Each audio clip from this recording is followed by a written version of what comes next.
L'opposition politique désapprouve le nouveau calendrier scolaire. Le CEFOP, qui parle d'initiative risquée du fait de la saison pluvieuse, appelle l'État à valider les 2 trimestres pour en finir avec l'année académique.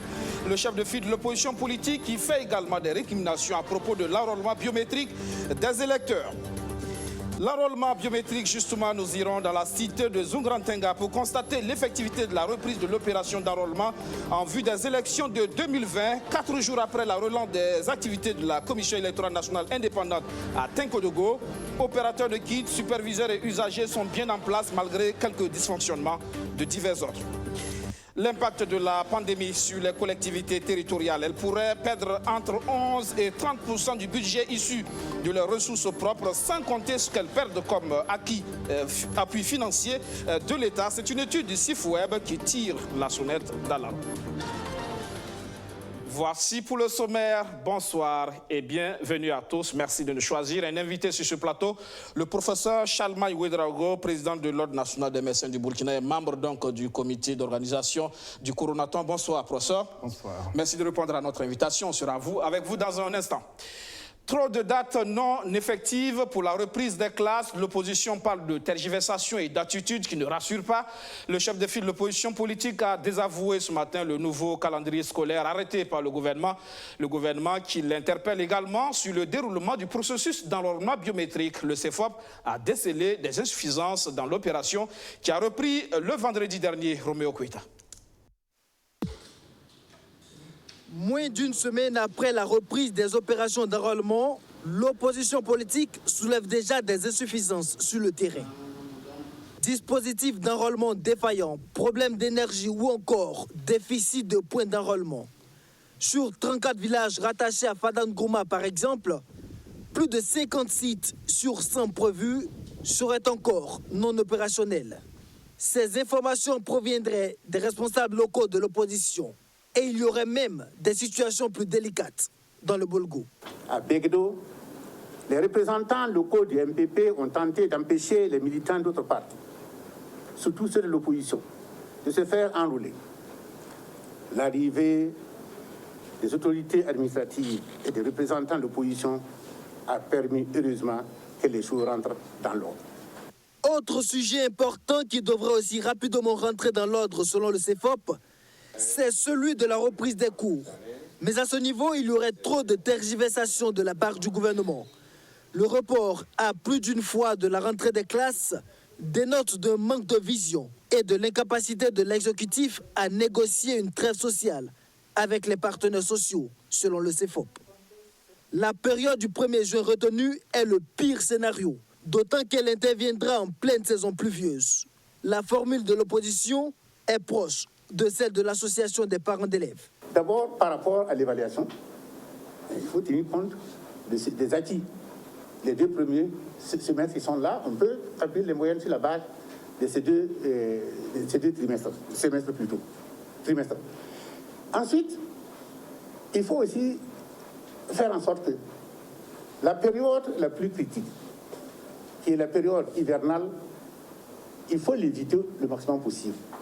Quitte à ce que, à partir du mois de septembre, il y ait la possibilité de reprendre les classes, soit pour une mise à niveau, soit pour finalement une sorte de rattrapage. En tout état de cause, le CEFOP invite l'État à trouver la bonne formule afin d'éviter une année blanche au Burkina Faso. Pour donner une chance à l'année académique d'arriver à terme, Alain Zoubga et ses collaborateurs invitent le gouvernement à entamer un dialogue franc avec les partenaires sociaux. L'une des mesures de détente serait déjà de rétablir les salaires suspendus des agents de l'éducation et d'annuler la mesure d'extension de l'UTS sur les primes et indemnités des travailleurs du public. Vous l'avez entendu, des dysfonctionnements dans l'opération d'enrôlement biométrique selon le CEFOP. Mais qu'en est-il réellement sur le terrain? À Tenkodogo, où 134 opérateurs de kits ont été déployés dans une centaine de bureaux d'enrôlement, une de nos équipes est allée au constat hier. Abdourazak Traoré. Masque obligatoire, gel hydroalcoolique à portée de main. eau de javel pour désinfecter l'appareil après chaque prise d'empreinte digitale. Voici le nouveau visage des bureaux d'enrôlement biométrique ici, à Tenkodoro, dans la région du centre-est. Après une suspension de quelques semaines due au nouveau coronavirus, les activités de recensement en vue des élections de novembre prochain ont repris depuis le 8 mai dernier. 4 jours plus tard, sur le terrain, c'est la satisfaction pour les citoyens qui ont ainsi une nouvelle chance de s'enrôler. Non, je ne l'avais pas fait. Voilà, et comme il y a la reprise, maintenant je suis venu pour ça. Oui, c'est une satisfaction. Voilà, seulement qu'il y a un seul coin pour le faire ici. Voilà, et le rang est long. Donc il faut attendre quelques 30 ou 40 minutes comme ça avant que le tour n'arrive. Une reprise sereine, c'est également le constat dans ce bureau d'enrôlement à l'école cité de Tenkodoro ou encore à l'école Centre A où les usagers n'attendent que leur tour pour se faire enrôler. Tout semble parfait ici. Aujourd'hui, c'est le 4e jour. En tout cas, pour le moment, tout va bien. Pas de difficulté. Et aujourd'hui, on ne se plaint pas, ça se passe bien. On n'a pas de difficultés, tout se déroule normalement et les gens commencent à sortir assez.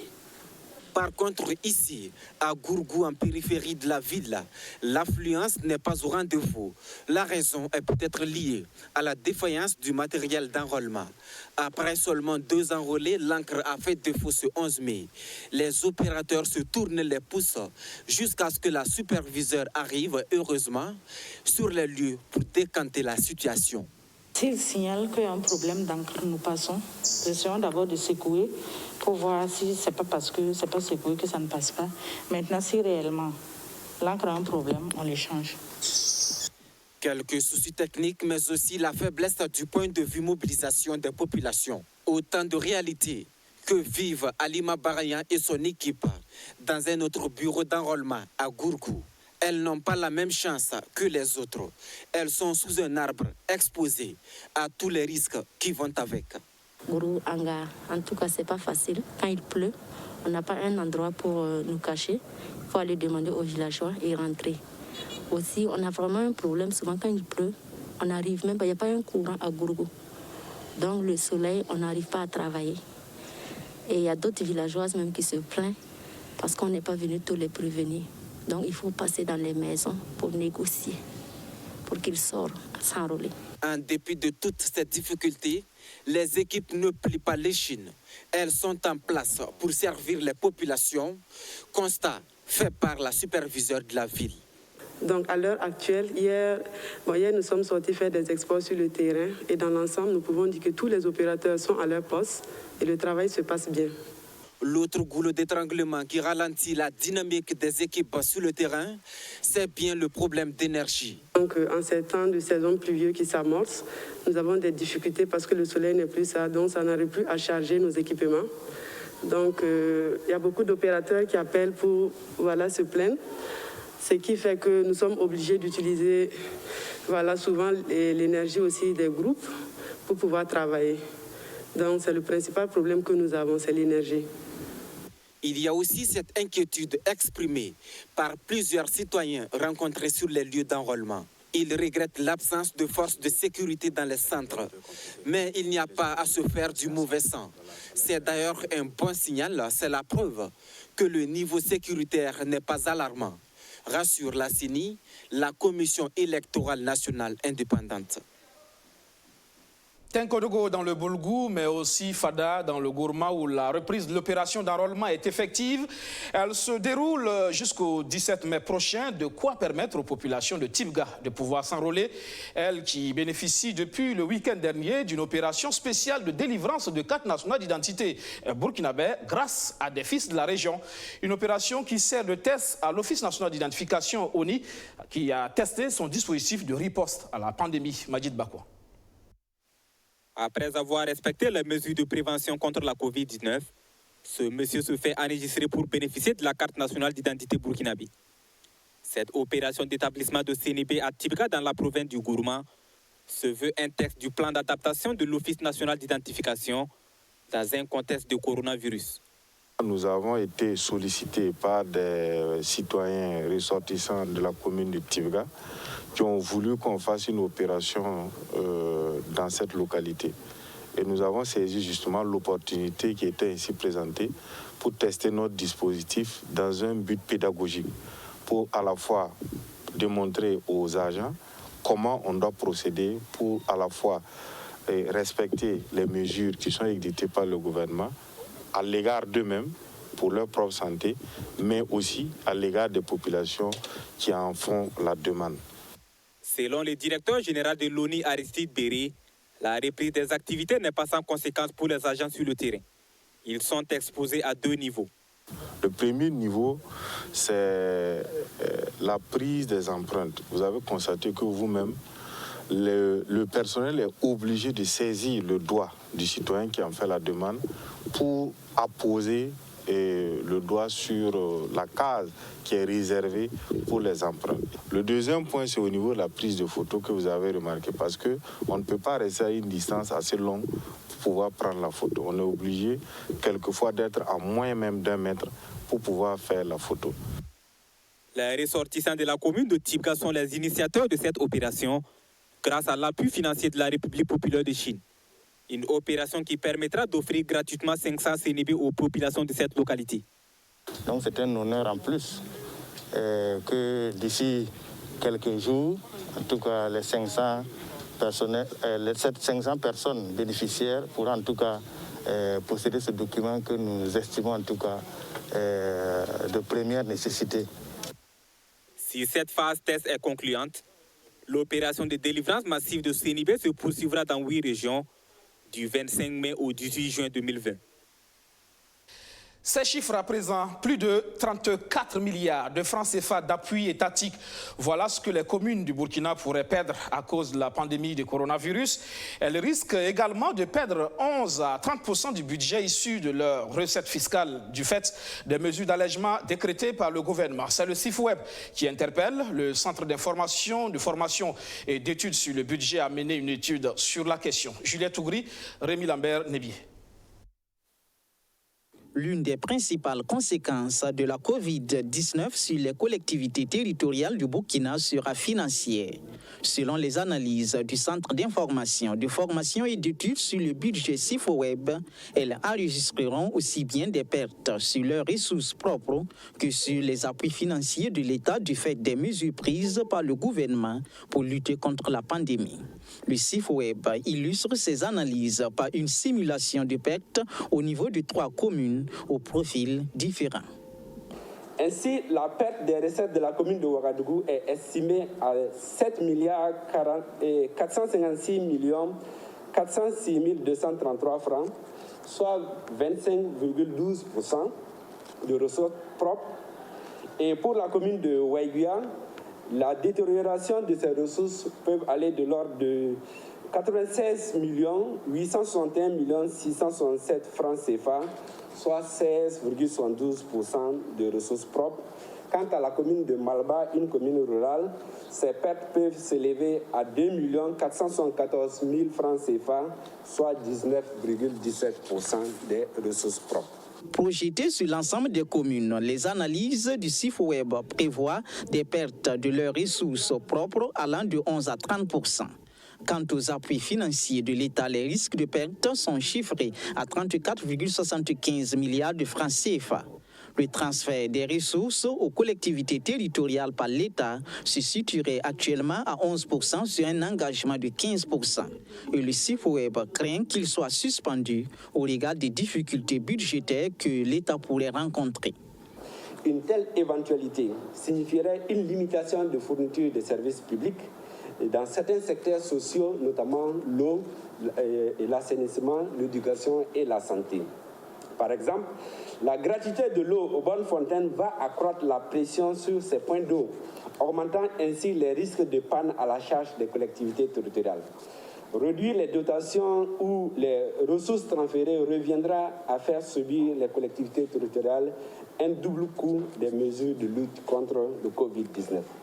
Si le CIFOWEB invite l'État à concéder aux communes la totalité des taxes qu'il partage avec elles, il préconise tout de même aux collectivités de privilégier d'autres types de ressources pour alimenter leur budget. Ces mesures de résilience qui pourraient constituer une source d'oxygène pour les collectivités territoriales sont. Donc, il y a la taxe d'abattage pour les communes qui disposent d'abattoirs ou d'aires d'abattage. Il y a les droits d'expédition des actes d'état civil. Il y a les taxes superficielles pour les communes qui abritent des sociétés minières. La taxe sur l'enlèvement des agrégats pour les communes qui disposent, par exemple, de sable sollicité pour la construction. Le CIFOWEB recommande également aux communes ainsi qu'à l'État une réduction de leur train de vie afin d'optimiser la gestion des ressources disponibles. Coronavirus et les chiffres du jour au Burkina Faso. À la date du 11 mai 2020, 6 nouveaux cas confirmés, 4 nouvelles guérisons. On enregistre malheureusement un décès qui porte à 51 le total des décès. On note également 127 cas actifs. Et au titre de la chaîne de solidarité, le projet Tipitap, une initiative soutenue par Nestlé Burkina, ambitionne doter plusieurs établissements scolaires de lave-mains. Un dispositif fabriqué avec des matériaux locaux, près de 10 millions de francs CFA pour offrir 280 lave-mains à des écoles de Ouagadougou, de Bobo-Dioulasso et de Koudougou. Archimède Boy. Stanislas Ouaro, ministre en charge de l'éducation, et Bineta Gueye de Nestlé Burkina se lavent les mains. Ce geste marque le lancement officiel du projet Tipitap, un projet soutenu par Nestlé et qui vise à initier les élèves aux bonnes pratiques d'hygiène. Le tout rentre dans un élan de solidarité qu'aujourd'hui Nestlé a par rapport à la réouverture des écoles. Donc nous avons tenu à accompagner le ministère par rapport à cette réouverture en donnant 280 lave-mains qu'on appelle communément Tipitap. Et c'est destiné à 20 écoles, donc aujourd'hui au niveau du Burkina. Le premier bloc d'écoles à bénéficier de cette initiative, c'est l'école primaire Karpala A, B et C à Ouagadougou. Tout d'abord, nous sommes honorés du choix porté à notre bloc école, c'est-à-dire Karpala ABC, pour abriter la cérémonie de remise officielle des lave-mains. Étant installé donc à partir du 1er juin, en commençant par les élèves des classes du CM2, le lavage de mains sera une réalité dans nos écoles ici. Et il faut dire que ce qui est intéressant dans ce don, c'est que c'est un dispositif local. Donc c'est des dispositifs assez élémentaires et qui peut être fabriqué avec du bois, avec un fil et des bidons. Et ici, donc la nouveauté, c'est que Nestlé a utilisé du fer à la place du bois pour rendre encore plus robuste. Et c'est des dispositifs vraiment très simples, mais qui sont très économes en matière d'eau. Ce sont plusieurs établissements de Ouagadougou, Bobo-Dioulasso et Koudougou qui recevront ces lave-mains d'un montant de près de 10 millions de francs CFA.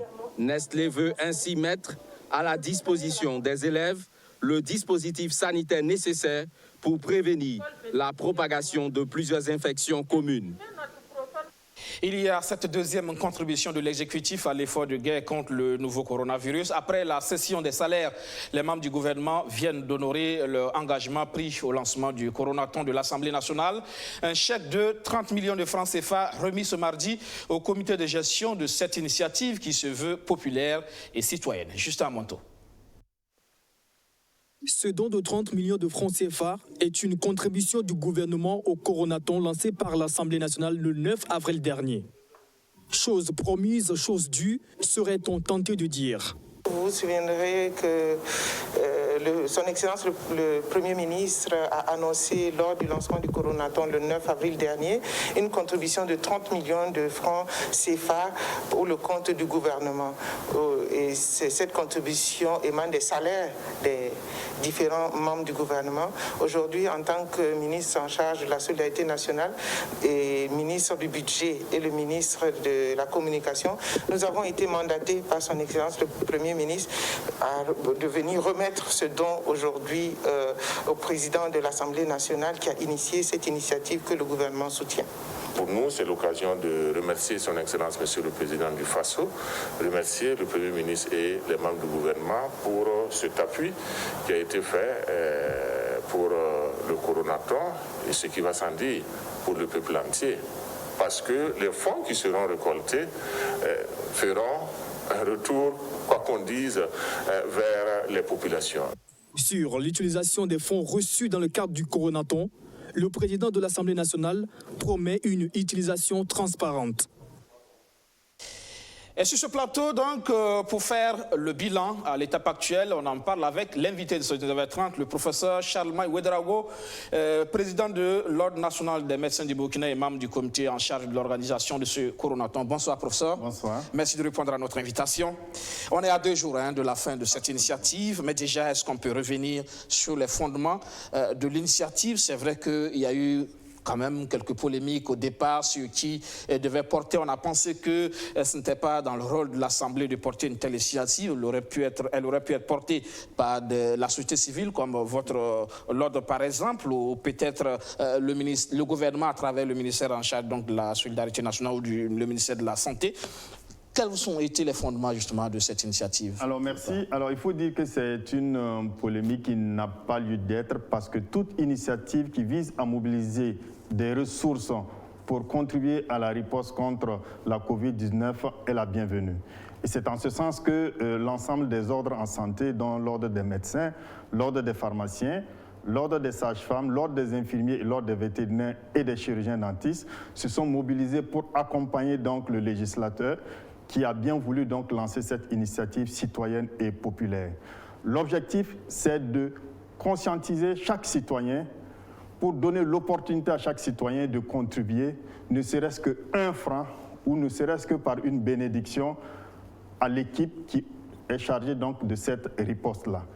Et l'organisation donc du Coronaton nous a paru en tout cas une opportunité de participer et d'accompagner donc le législateur pour mobiliser des fonds et sensibiliser la population pour qu'ensemble nous puissions, main dans la main, lutter contre le coronavirus au Burkina. Je dis ça parce que une telle mobilisation citoyenne aussi, je veux dire pour l'ensemble des populations, le porteur de projet aussi, la crédibilité du porteur de projet aussi peut être déterminant.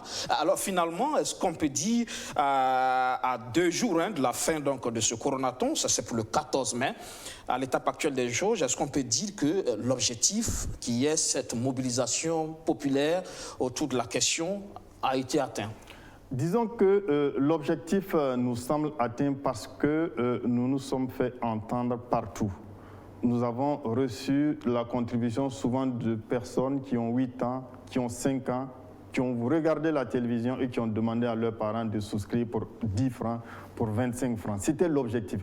L'objectif, ce n'était pas d'atteindre un montant de plusieurs milliards. C'était de donner l'opportunité à chaque citoyen de s'engager dans la lutte contre la Covid-19. Faire parler la fibre... Exactement, la fibre patriotique, l'engagement, parce que nous sommes tous dans un bateau et le rôle de chacun est déterminant, aussi minime soit-il, pour venir à bout de cette maladie au Burkina Faso. C'est en ce sens que nous disons que l'objectif est atteint et si c'était à recommencer, nous pensons qu'il faut encore refaire une telle initiative, quelle que soit la forme que ça prendra, pour que tous les citoyens se reconnaissent dans cet engagement populaire pour bouter la maladie hors du Burkina. Bilan financier à 2 jours de la clôture, que peut-on retenir? Disons que nous devons être, avec la contribution du gouvernement ce matin, à plus de 362 millions de francs CFA qui ont été mobilisés. Et nous sommes à 2 jours. Nous espérons encore qu'aujourd'hui et demain pourront être déterminants afin qu'au soir du 14 mai, nous puissions avoir une bonne cagnotte afin donc d'aider le ministère de la Santé à corriger les gaps. Un objectif au départ financier? Non, pas d'objectif financier de départ. C'est ce que je vous ai dit. L'objectif, c'était de faire parler le cœur. Pas à un montant donné, mais de s'engager, quel que soit le montant. Et c'est pour cela que nous disons que les objectifs sont atteints, parce que nous avons eu des échos sur l'ensemble des 13 régions sanitaires et l'engagement venait de toutes les couches sociales. 362 millions à 2 jours donc de la clôture de ce Coronaton. Et derrière, la question c'est comment cette somme sera gérée. La suite, ça va être quoi à partir de la clôture? Alors déjà, une première chose, c'est la transparence. Je crois que le législateur a pris toutes les dispositions pour assurer donc la transparence dans la gestion de ces fonds qui seront entièrement dédiés à l'appui pour la riposte contre la Covid-19 au Burkina. Et l'ensemble des organisations qui ont participé vont avoir l'occasion de donner leur point de vue sur l'utilisation de ces fonds-là qui seront entièrement dédiés. Il n'y aura pas de per diem à donner à quelqu'un, il n'y aura pas de frais de consultance à donner à quelqu'un. Ce sera entièrement dédié à la riposte contre la COVID-19 au Burkina Faso. Et nous voulons que, au terme donc de cet appui-là, que l'engagement citoyen puisse se poursuivre, que ce soit individuel ou institutionnel, jusqu'à ce que cette maladie recule du Burkina Faso. Est-ce que ça veut dire que dès le départ, vous ne vous êtes pas fixé des objectifs clairs en termes d'investissement avec cette somme, par exemple? Avec cette somme, nous allons essayer de combler les gaps qui sont constatés au niveau donc de la chaîne de riposte. Puisque vous savez très bien que tous les jours, le ministère de la Santé reçoit du soutien. Et lorsque nous allons faire le point, nous irons vers le ministère de la Santé pour regarder quels sont les gaps qui restent à combler et nous utiliserons ces fonds-là pour combler ces gaps en accordant la priorité vers les structures les plus défavorisées qui ont du mal à avoir des équipements pour non seulement protéger le personnel, mais aussi pour riposter efficacement contre cette pandémie. Vous savez que ce que le ministère de la Santé reçoit, ça va directement au Trésor, je crois. Et là, comme il y a aussi cette crise de confiance, on se demande si il n'aurait pas été mieux pour vous de déterminer déjà ce qu'il faut faire avec cette somme pour qu'on puisse être sûr que l'argent ira là où il faut justement en termes de besoins. Je crois que votre souci est partagé. C'est pour cela que la représentation nationale a pris en compte un certain nombre de structures pour inclure dans le comité, de sorte à s'assurer la transparence dans la gestion. Vous avez le RENLAC, vous avez l'inspection d'État, vous avez un certain nombre de partenaires qui ont une crédibilité donc dans la vérification des comptes. Et ces partenaires-là se sont associés pour justement donner une crédibilité dans la gestion des fonds qui ont été récoltés. Vous pouvez vous assurer que nous, Ordre en Santé, s'il y a un quelconque doute, nous allons nous retirer. Mais nous avons pris toute l'assurance que la gestion sera suffisamment transparente et ira vers les populations les plus nécessiteuses à travers leur formation sanitaire pour que nous puissions en tout cas corriger les gaps et les inégalités qui existent d'une formation sanitaire à l'autre. 48 heures donc de la clôture, on espère que la mobilisation citoyenne justement va se poursuivre. Nous attendons aussi votre contribution parce que je n'ai pas vu votre nom sur la liste et j'espère que d'ici demain vous allez également vous manifester de sorte à ce que nous puissions compter vos noms parmi les donateurs pour riposter contre la COVID-19. C'est compris. Merci, professeur. Merci beaucoup. Merci. Merci. Vous restez avec nous pour la suite de ce journal. Reprise hier des cours dans les universités privées et publiques du Burkina Faso, à l'Institut supérieur de génie électrique comme à l'Institut des sciences et techniques de l'information et de la communication. La reprise s'est faite dans le strict respect des mesures barrières. Constat avec Archimède Boy. À l'Institut supérieur de génie électrique, les portes sont ouvertes ce mardi 12 mai. Les étudiants retrouvent leur établissement. Mais ce matin, ils doivent se soumettre au lavage des mains et porter un masque avant d'avoir accès aux salles de cours. Dans cette classe, Ansanou, l'infirmier de l'école, rappelle les dispositions à prendre pour respecter les mesures barrières. Il pilote l'équipe de riposte mise en place dans cette école. Donc, attirez toujours l'attention du voisin. Si vous voyez qu'il a enlevé son cache-nez, dites de remettre.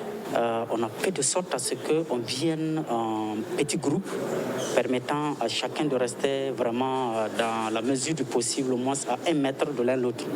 Les étudiants sont bien conscients de la maladie à coronavirus et comprennent la nécessité d'adopter de nouvelles habitudes. On sait très bien que la maladie est réelle et qu'elle fait des ravages en tout cas. Ouais, habituellement, quand on se lave les mains, c'est pour manger. Même dès que tu laves tes mains, ton ventre gargouille un peu, mais on sait quand même que c'est pas pour manger, mais c'est pour se porter et c'est pour respecter les mesures de sécurité pour que tout se passe bien. Oui, je peux dire que plus ou moins ça change des habitudes. Parce qu'avant, on était tous collés. On se parlait, tout. Mais maintenant, je crois qu'on est un peu à distance au lieu de se coller. On a respecté les distances de 1 mètre d'écart. On lave les mains régulièrement pratiquement. Je peux dire que ça a changé beaucoup de choses. Le port de masque est obligatoire pour les étudiants comme les enseignants. Une nouvelle habitude qui n'est pas aisée. En fait, avec le cache-nez, je suis obligé de léser un peu plus la voix.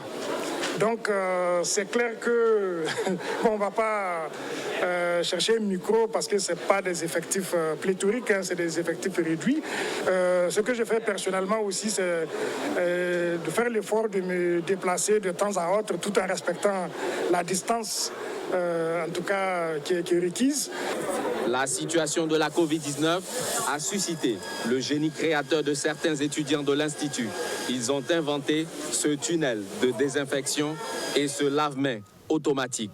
Des initiatives soutenues par le premier responsable de l'ISGE. Ce dernier précise que pour l'heure, seuls les cours magistraux se déroulent sur une plateforme en ligne pour éviter les grands rassemblements. À l'Institut des sciences et techniques de l'information et de la communication, en plus des lave-mains et le port du masque, la prise de température est systématique dès l'entrée.